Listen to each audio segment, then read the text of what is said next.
Anam ana. Əskər gedirəm. Mənə əziz hər qarış, sən qəlbində küs barış.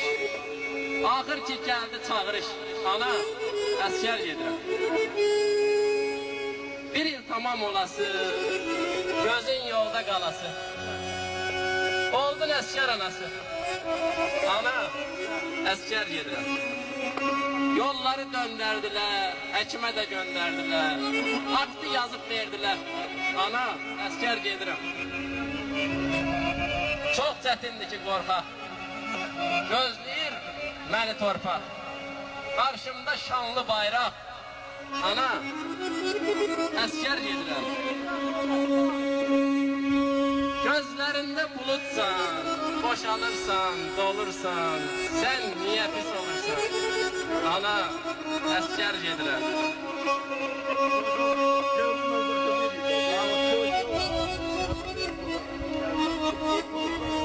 Göstərməsən dərdi qəm, sevinməsin qoy düşmən. Təxt elə ki bu gün mən, ana, əskər gedirəm. Səndə təlaş görməyir, ağaram baş görməyir, gözündə yaş görməyir, ana, əskər gedirəm.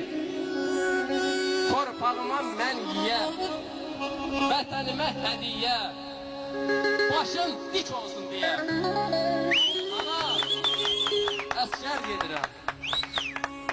Oğulsuz millət olmur, əskərsiz dövlət olmur, hər oğla qismət olmur, ana, əskər gedirəm.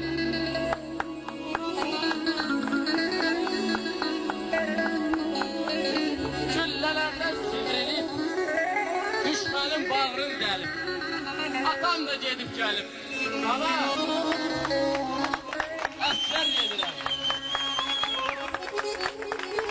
Mən gönçə bir güləm ki, qəlbindən itmirəm ki, ömürlük gitmirəm ki, ana,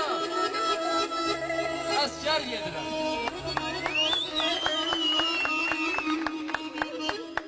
Zəfərlər çalmaq üçün, tarixdə qalmaq üçün, Qarabağı almaq üçün, ana, əskər gedirəm.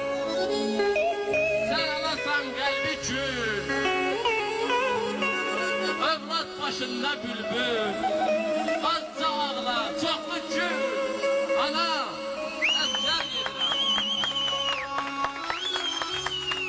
Anasız qurut canam, analara qurbanam, vətən ikinci anam, mən anamdan anama bir canı pay verirəm, ana, əskər gedirəm. Yollara çox çıxmasan, hər gələnə baxmasan, mənə qız axtarmasan, ana, əskər gedirəm. Qəlbində bir yer oyub, səni qoxlayıb doyub, mən səni mənsiz qoyub, ana, əskər gedirəm. Sən ağlama mənim üçün, mən ölərəm sənin üçün, elə sənin üçün, vətən üçün, ana, əskər gedirəm.